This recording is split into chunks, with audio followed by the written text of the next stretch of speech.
has been unstoppable. James Harden is cooking, and so are the Rockets. In 2019, James Harden didn't just dominate the NBA. He created a version of basketball we had never seen before and probably will never see again.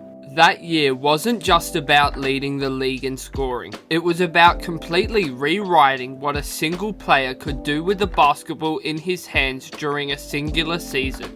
Harden wasn't just the Rockets' star player. He was their entire system. In that 2019 season, Harden averaged 36.1 points per game, which is the highest points per game average since Michael Jordan in the late 80s. Not only was Harden averaging close to 40 points per game, he was doing it with elite efficiency. Harden's true shooting percentage was 61.6, which is absurd considering the level of defensive attention he faced throughout the season. That kind of volume and efficiency isn't supposed to exist, especially not when you're running the entire offense. Harden's usage rate was 40.5%, which was the second highest in NBA history at the time, and yet he still had one of the best offensive ratings in the league. That alone puts him in territory only occupied by all-time greats. But that's not all. Throughout the season, Harden put up some generational stats,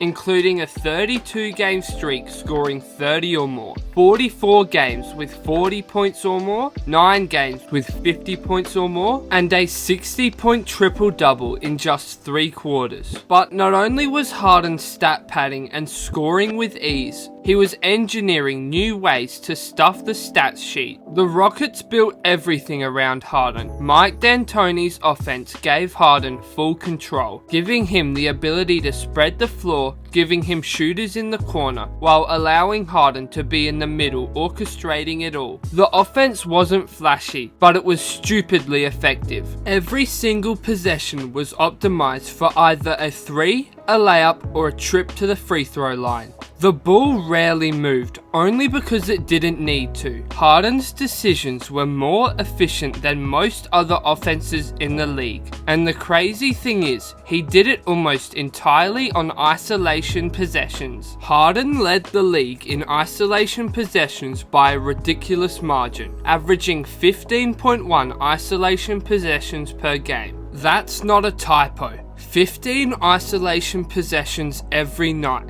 But to make things even more crazy, he scored over 1.1 points per possession doing it. For context, most team offenses average under 1 point per possession. Harden by himself was more efficient than half the league's offenses. Defenders knew it was coming, but it didn't matter. But what truly separated Harden from everyone else that year wasn't just the shot making, it was the control. Every time down the floor, Harden decided the pace and the spacing. He dictated the terms of engagement. Defenders couldn't hand check, couldn't crowd him without risking a cheeky foul, and couldn't play too low without giving up threes. Harden averaged 11 free throw attempts per game, but these free throws weren't just from drawing contact, they were from manipulating space. Harden mastered the angles, used his strength to create leverage, and timed every single movement to bait defenders into making the first mistake. Some fans hated it. They said it wasn't fun to watch. Too many free throws, too many dribbles, not enough ball movement. But Harden wasn't playing to entertain. He was playing to break you down piece by piece, possession by possession, over 48 minutes. And looking at the numbers, it was clearly working. The Rockets had the second best offensive rating in the league, and Harden was responsible for more than 50% of their total points when you include his assists. That's not just high usage, that's historical control. And yet, for all the brilliance,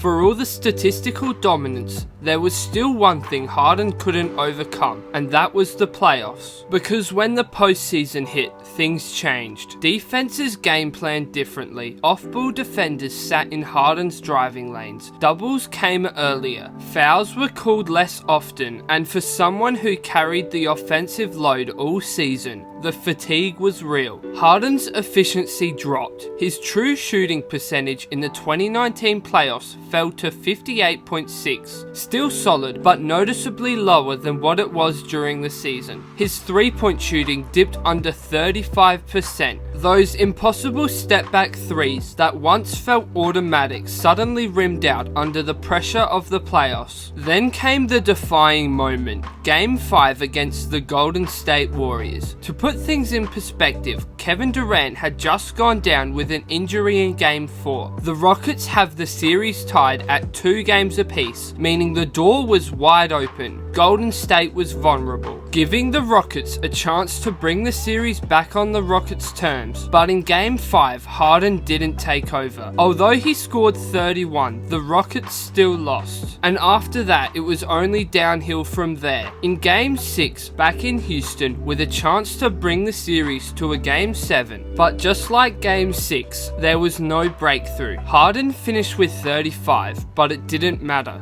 The Rockets were eliminated. The Supernova season ended not with a title, but with another playoff disappointment. This is where the legacy gets complicated, because as transcendent as the 2019 run was, it also exposed the limits of hyper-isolation basketball. When everything runs through one player, there's no plan B. When plan A gets taken away, there's nothing else to go to. Harden had shattered the numbers, but the shot chucking, the fatigue, and the playoff wall became too much. It wasn't sustainable, especially in the playoffs. And then, almost overnight, the game shifted. Rule changes clamped down on foul baiting. Defensive schemes started emphasizing help side traps and lots of switches. The league moved back towards ball movement, offensive collaboration, and pass-first plays. Harden, now on his 3rd team since Houston, reinvented himself as a playmaker. Still elite, still brilliant, but now no longer the flamethrower and core of the offense like he once was. What happened in 2019 wasn't just the result of Harden's skill. It was the result of a coach making Harden the leader of an entire offensive system, a coach willing to give him complete freedom, a front office that maximized spacing at all costs, a league still adjusting to the new era of efficiency, and a player at the absolute peak of his powers, mentally, physically, and tactically, took advantage of all the powers he was given. That's why 2019 James Harden will forever be one of the most unique offensive weapons this sport has ever seen. It wasn't pretty to everyone, and not everyone liked it. Although it didn't end up with a championship, it was downright revolutionary, and still to this day, we have never seen a season as dominant as his 2019 run. You can debate the style, you can hate on the way he played or the shots he took, but the numbers don't lie. For that one season, James Harden broke the game. So what do you think? Was James Harden's 2019 season one of the best seasons in NBA history? Let me know in the comments below. Don't forget to like and subscribe for more NBA content. Thanks for watching and goodbye.